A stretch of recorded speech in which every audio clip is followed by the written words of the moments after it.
Shannon was kind enough to be one of our speakers at our live events last year.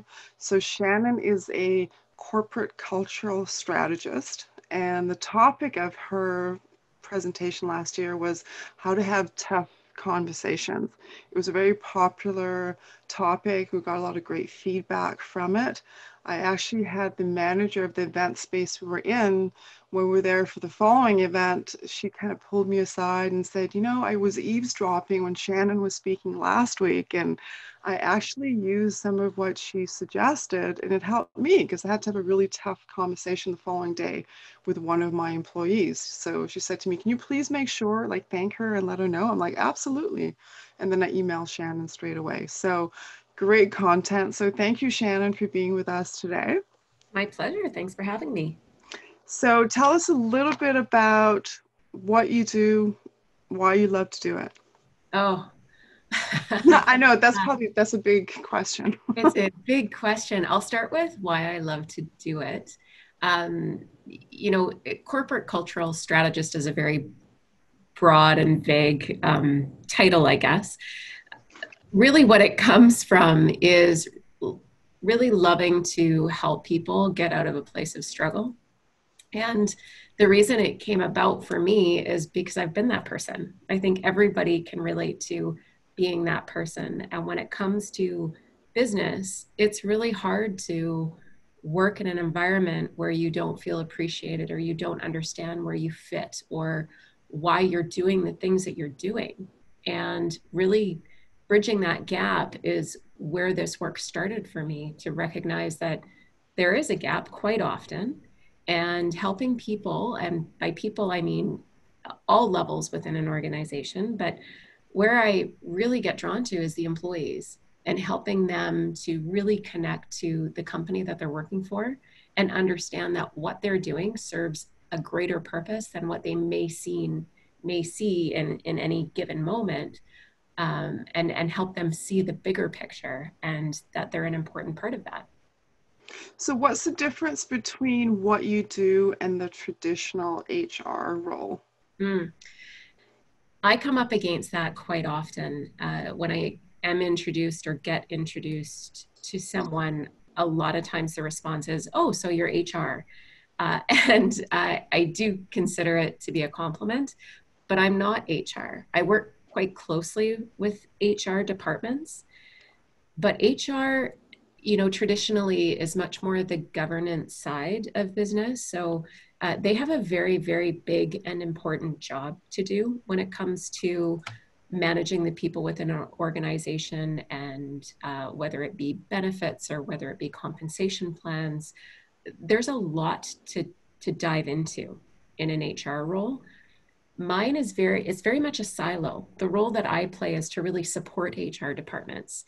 It's to be able to get into the weeds, more on the emotional side, and to help people really feel good about where they're working. And as fluffy as as that may sound, which is something else I hear quite a bit, it's far from it. It's actually quite a bit of heavy lifting, and it's very fulfilling, but it's also pretty important work.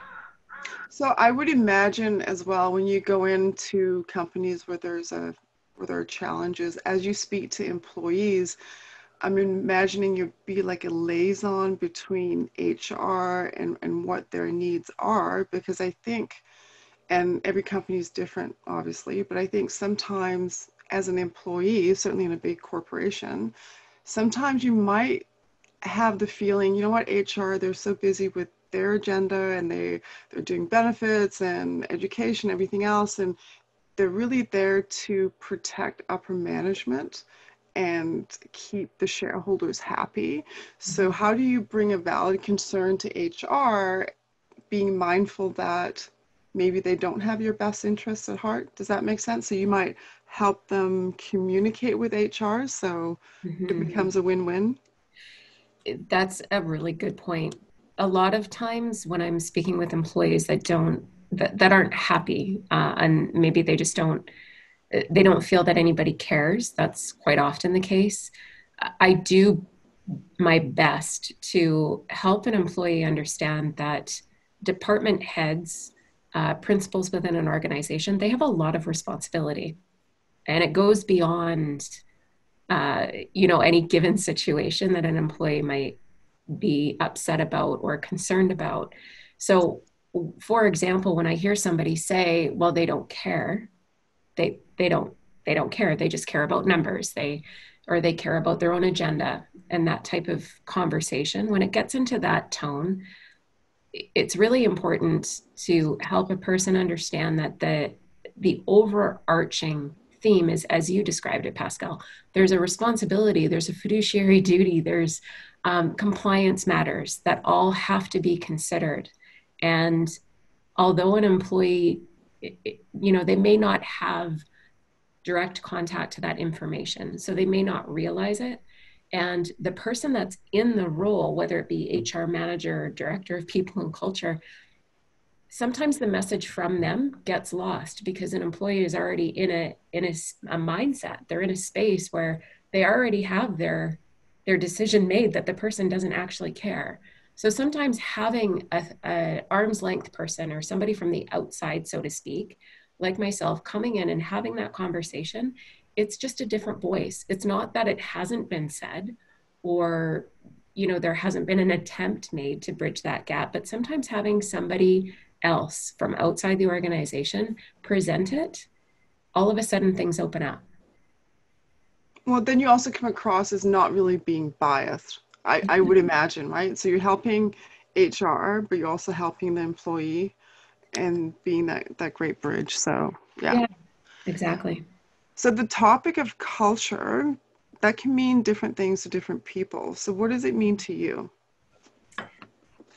Culture is how people feel in the place that they work. So I always call it the F word, and it usually gets a few snickers.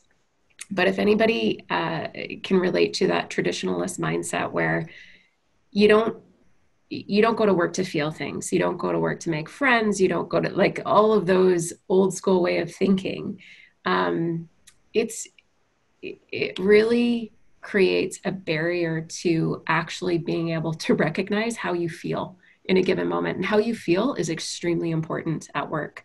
So if you have a team that feels supported, engaged, that they're serving a greater purpose, they are going to be more productive. And there's a lot of research to back that up. So my belief of culture is that it's having a positive culture is people feel good about where they're working. They feel good about the work that they're doing. So that is what I'm after. When I describe myself as a cultural strategist, the strategies I want to help a company implement is to get their employees engaged and feeling good about the work that they're doing because it's serving a greater purpose. I completely agree with that. When I managed a sales team a long time ago, I got hired into a company where I was in 63 years the first female sales manager, and I Oh, got wow. hired by my manager because he wanted to fresh ideas and someone to change things up. So I walked in, so I managed a team in Western Canada, and there were so many problems. We were heading right into recession. And I think everyone in the sales team was just so fed up of not being heard, Mhm. didn't feel supported. And so one of the things I did, which I think changed things dramatically, was I told them all that, you know what, your front line, your sales, we had a factory that was falling apart with like 35, a huge factory of people. We were at risk of having to shut it down. So I really put them in the mind of, you know what, treat your territory, your postal code, that's your business. You're a business owner. You own it. And when you go out and sell every day, you're supporting X amount of families. Like, it's on you. And so I had to shift it where I'm just putting in my 8 hours and getting a paycheck to, no, you own it. I'll support it. You learn how to do profit margin. I'm going to give you a range to negotiate, as opposed to what it was prior. You got to come to me. I got to prove it. Now you're wasting time. They get annoyed. Frankly, if someone says, I want to buy it, you should be able to give them a price. So just changing that mindset to, this is your business, huge difference. So I totally get that. Yeah, yeah. It's, you know what, a lot of times you touched on point there, so I'm trying to Yeah. find my thought to make it articulate. But ownership is a big part of that. And I think when people are empowered to feel like they can own something, it's really a great place to work from. And it creates all sorts of dialogue because people can start to then, realize that they can ask questions to understand more and perhaps grow in their role. And likewise, leadership can ask good questions to see how a person feels about what they're doing. Are they capable of taking on that level of risk? Are they interested in being held accountable to that level of responsibility? And sometimes the answer is no, and that's great because now you know, and that person will be happier and feel better about being in a defined role that doesn't push them outside of their comfort zone. Some people don't want that. But if you don't ask, you're never going to find out.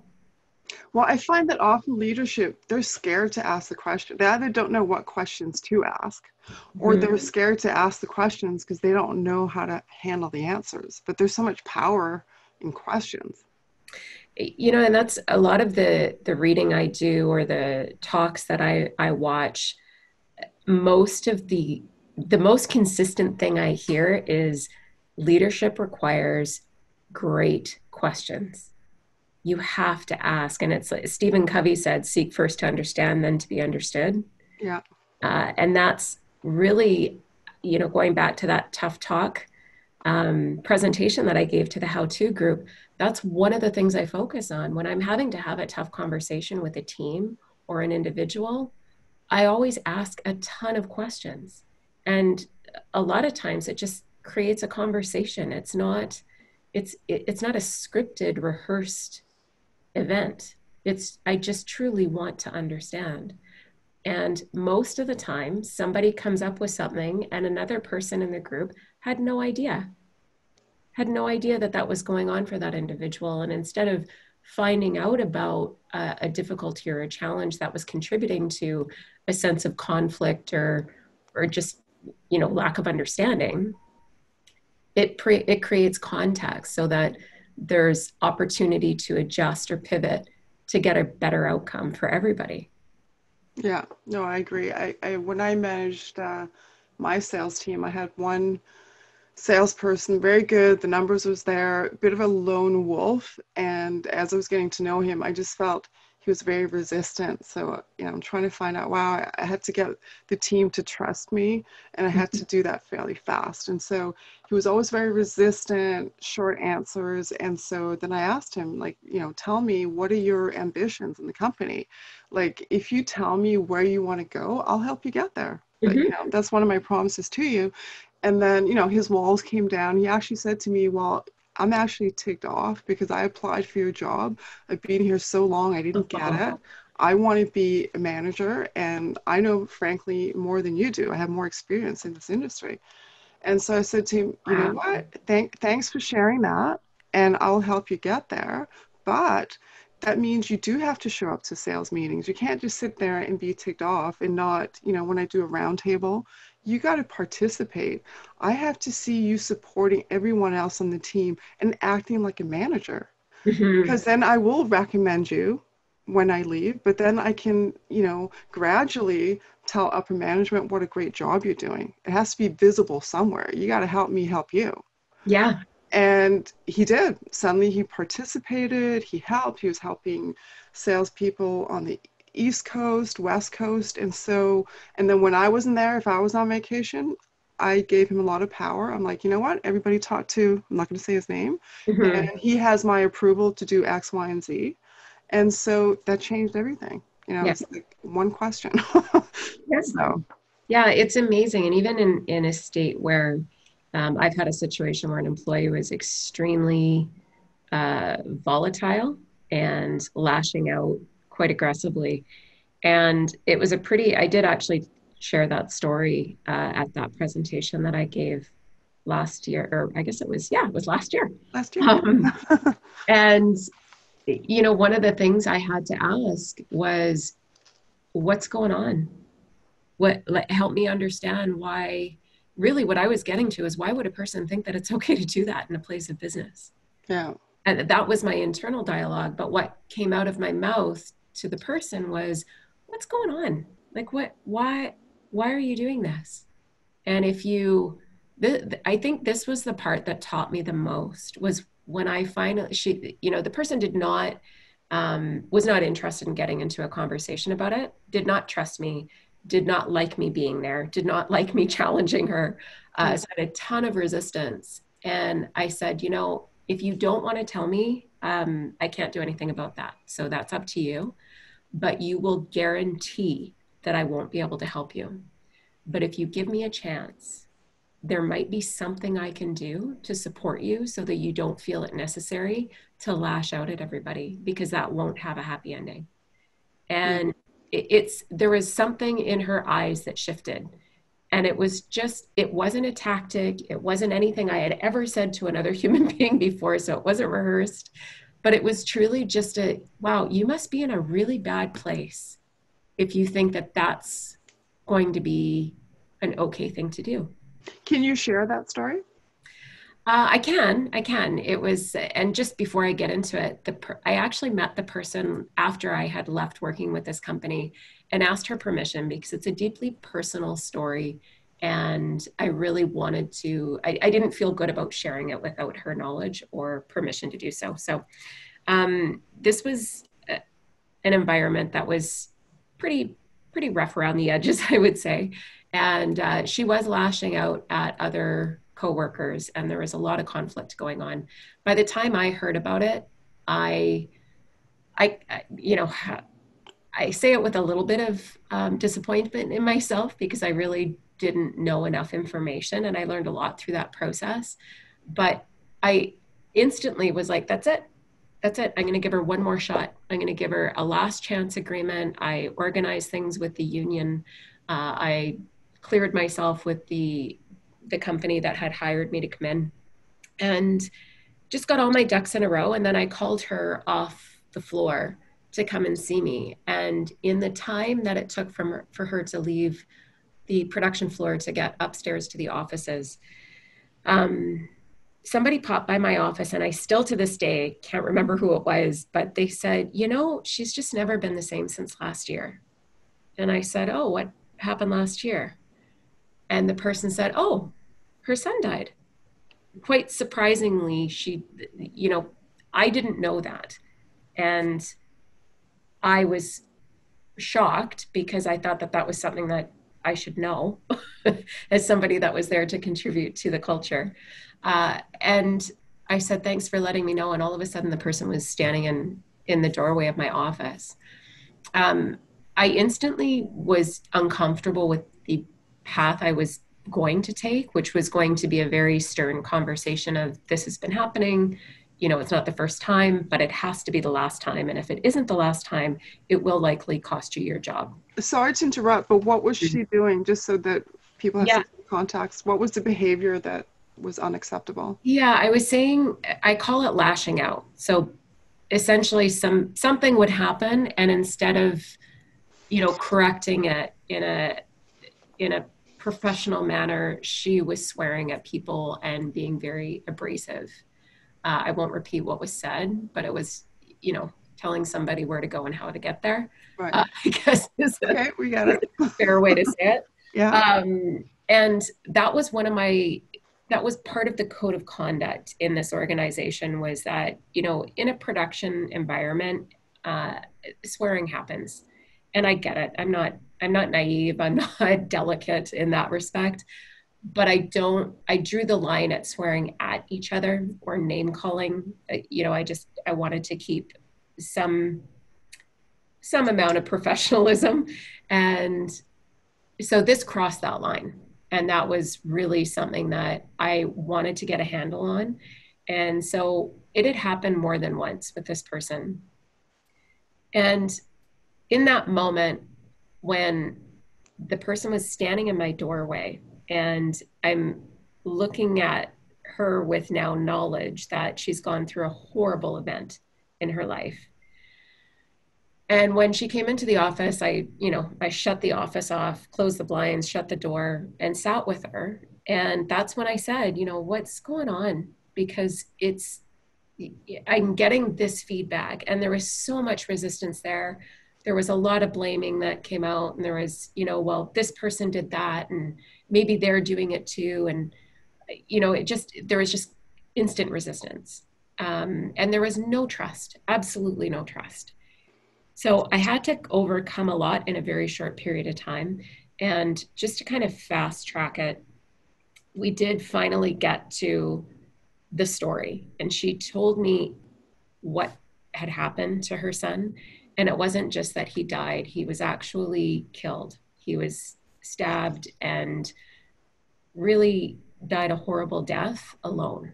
And I I will say I'm not a parent, and I can't even imagine what it would be like to lose a child as a parent. But in that manner, it just seems to be so much worse. Yeah. Um, so, it, compassion is an important thing in leadership. Being able, in my opinion, being able to look at people and see when there's hurt and when there's, even trauma, and understanding that that's something a person is carrying, and how do we position it without really jumping into their life, because this is still a place of business. Mm-hmm. And that's where things can get really delicate, because the human part of me wanted to just get up and give her a big hug and ask if there was anything I could do, and so on and so forth. But the professional in me had to keep a bit of distance there, and had to remember that as much as I wanted to be compassionate, I also had a job to do, and I also had to really serve the best interest of all the employees there, not just her. Right. And that's something that really has to be kept top of mind, because then you go into areas of favoritism or special treatment. And I did face that as a result of that situation, because when we finished our conversation, what I was asking her to do was to not lash out at people, to not behave in that way anymore. And that if she felt that she was going to just leave, just get in your car and go. And the challenge in a union environment is there's very clear rules in a union agreement. And one of the rules in that facility was you don't leave your shift without approval. And we called that job abandonment. And that was her response, was when I said, just leave, the accusation came back as, you're just trying to fire me for job abandonment. Mm. And I mean, that says a lot about how this work environment was. So there was still no trust. So I really had to offer to take the bullet. And I did. And I said that the moment we were finished our meeting, there was going to be a document in place that I would sign, saying that I would take full responsibility should she ever leave the facility. And that was between me and the company that hired me, and me and the union. So what that did was, the union thought I was a hero. Mm-hmm. And Yeah, I mean it's a delicate balance because it you're trying to is. solve one problem, you can create another, and Yeah. yes, when you have a union environment, it just makes it all the more difficult. Yeah, and so the union was very on board with it, for sure. The management of the company was not, and not because of anything against her, but because of what I said a few minutes ago, that what you do for one, you have to do for all. Right. That's really the mentality in that environment specifically. But in a lot of cases, when dealing with union employees, that's the case. What you do for one, you have to be able to do for all. Otherwise, you're going to get into a place of favoritism. And so I got challenged hard, and I held my ground and said, this is a 30-day agreement. For the next 30 days, if she escalates, if she feels like she's going to lose her temper, she has permission to leave. She can go have sushi. She can go get her nails done. She can go, for a run. She can do whatever it is that she wants to do. And that's on me. And if I have to throw a pair of steel toe boots on and walk on the production floor and fill her boots, I will. It was that important to me to send the message that I will have your back. You got to meet me halfway, though. That's great. And so how And, many times in that 30 days did she actually leave? and that's the beauty of the story. Not once. She never left. And the when I did meet her after I had left that company to ask permission to share this story, I asked her, I said, why didn't you? You could have done anything you want. You could have made an absolute fool of me. Right. And she just shrugged her shoulders and she said, and I still get goosebumps at this part. She said, because it wouldn't have changed anything. It would have made it harder for the people that I like to work with, and it wouldn't have brought my son back. Wow. So a lot of learning. I mean, that shows her integrity and Yeah. compassion as well, right? So Yeah, yeah, yeah. And great. I do believe that, and I want to stay in this place in my career where I believe that more often than not, when you can weed through the hurt or the pain or the frustration or the, you know, the things that people deal with in their lives, we will more often than not find a person that is compassionate and does want to do a good job. They've just perhaps lost some perspective or lost faith or just don't understand. So if we can help them by understanding them better, we create a very aligned team that is serving the purpose that the company wants to serve. Yeah, so having the humanity, the power of one, I love that. But also, if you treat your employees as people, even if you don't have any compassion and values, it just makes good business sense, you know? Absolutely. Like Yeah. even if you take that morality out of it or Mhm. values, yeah. Yeah. So how do you work within a company, like aligning leadership, management, employees? I think you just spoke to that in your story. Anything you want to add to that? Well, I think the one thing that gets kind of gets lost in conversations from my perspective is how does this even come about? Like, what, why do I get a phone call? And I get a phone call for a lot of reasons, but in some cases, it takes a leader to stand up and say, I'm not as good at this as others. I'm good at these things over here. I'm good at the spreadsheets. I'm good at planning and business strategies. Uh, I'm not as strong on the engagement side and, all of the feels that can come into the work of culture. That's not my strength. And that that is a unique person that calls me in that case. I can count on one hand how many times that's happened, because it takes huge vulnerability to be And that. awareness. I mean, you'd have to be aware and even recognize it. And a lot of cases, they don't even necessarily know that that's what they're saying. It often starts with, I just want everybody to do their damn job, Right. There's a right? problem. Yeah. Yeah, it takes questions to really get to the place of, if you want people to do their job, what is it that you want to do? Because it sounds like you're not getting to do what you want to do. So let's focus on that and really get them to articulate what it is that they want to focus on. And therein lies the solution. And It, then you can bring in the rest of your team at Incrementa, right? If the exactly. problem is strategy, you call Mike. If it's better sales, you call Dave. Yeah, exactly. And Yeah. if it's execution, it's Rafe. So the full circle of this is people have to be willing to not be all things at all times to all people. You have to be willing to recognize that. And then in that moment, also reach out to say, I think somebody else might be a better fit for this. Or I think another, maybe an expert in this area might be able to find a solution faster than if I just bang my head against the wall for the next 6 months. Right. So a lot of times it's the conversation that comes after the phone call. But I come in to an organization generally through a leadership decision. But quite often, I end up working closer with middle management and employees and the teams that really do the tactical work that has to be done every minute of every day. Those teams can sometimes get disconnected from the leadership and the decisions that have to be made in the bigger picture. And so, if you could give companies one thing that they can do to strengthen their culture, what Mhm. would that be? Ask good questions.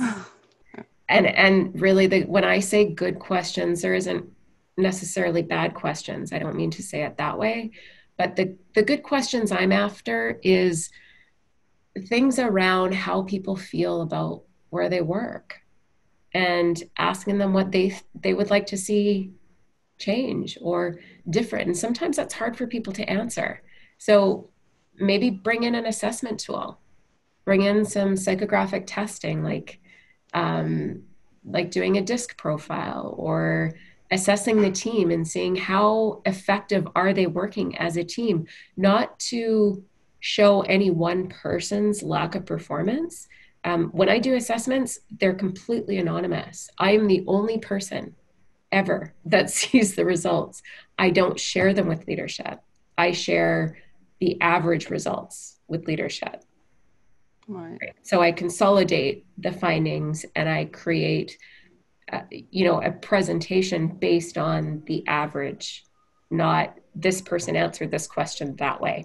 It takes a very high functioning team to be able to look at all the data and stay very objective and neutral about it. So assessment tools are fantastic to get the conversation going so that you can ask questions. And you know what questions to ask. Yeah. Often the ones that you don't want to because you're fearful. I always Yeah. say when people say, ask me about the work that I do, there's a couple comments I make. One is usually I'm not overly well received initially by people that haven't met me because I represent change and discomfort. And nobody So likes change. Yeah. yeah, and everybody just gets a little bit nervous. So as soon as I can engage with people and show them that I'm not a dragon, I'm actually I maintain a warmth, but I also am after getting some things done. I want to create results. So that's one of the things I always say is I'm not always not always well received initially, but I also will ask the questions that nobody wants to answer at the worst possible time. But I think that's the beauty of you because you know how to be warm and vulnerable to get people's trust, but you also know when to be, strong and assertive because that's what's needed. So I mean, You know that's what? And I think it's really important to make this point because I have this conversation a lot, and I think it's going to evolve to some type of blog post or something at some point. But I'm no different than anybody else out there. And when it is not me, I can engage in those really hard conversations when it's not about me, my performance, and my life. But I'm no different than anybody else. When it's when it's about me or it's about my, let's just say, personal life, it's just as hard for me. I can relate. I get it. I've been in those shoes, and it's not a nice feeling, but I think through my experience in business and in life, what it's evolved to for me is that discomfort. I'm going to walk headfirst into it because I know there's something to learn. and that's the courage. Yeah. So from your experience, what is the key to engaging employees to be part of a healthy culture or the culture you're trying to create? Mhm. Engaging employees, this is kind of the full circle question because it goes back to what we initially started talking about is showing them that they matter. And the only way you're going to be able to show them that is by truly understanding what matters to them and how to connect that back to the company. So the company has a purpose, they have a vision that they're driving towards. And when an employee is not engaged, that disconnect is what has to get corrected. And the only way that's going to happen is finding out what's important to that individual. Which then throws it really back to the leadership team because a lot Exactly. of people have their great mission statement, and for some companies, it's window dressing. For Yeah. others, they live it, it's where it can be seen and they adhere to it. Yep. So, but that's a different conversation. That's leadership and everything else. So thank you for sharing your wisdom, Shannon. I To end off here, I'm going to throw a random, unrelated question your way, and that is, if you could have dinner with anyone, dead or alive, famous or infamous, who would that person be and why? Oh my goodness. Easy question, right? No, there's No, because so there's so many many people. people. Wow. I think I think I would like to have been friends with Maya Angelou. Oh, yeah. I Yeah. would have loved to have been able to sit down for a dinner or a tea or anything and just hear her stories. Yeah. And there's never been one that I've heard where I go, oh, I don't know about that. I don't think we would have been aligned on that. Yeah, that would be one of my top 10, but honestly, that is a very difficult question to Yeah, answer. but I love her too. And one of her quotes from her, I think it's her poem or maybe her essay that I repeat, I won't say daily, but very, very often, is when people show you who they are, believe them the first time. I love that. From the time my kids were small, I would always tell them that because I would always want to really bring it home so they made good choices in terms of who their friends were. So, yeah, so I love her. Yeah, she's an incredible person. The other person I would, sorry, I'm going to go on. No, no, no, no. You can Um, add some few more to the dinner table. That's okay. yeah, I think one of the people that was in my life and I had great respect for and didn't have the same conversations with him when he was with us as I would have now, simply because of life and experience and so on, was my uncle.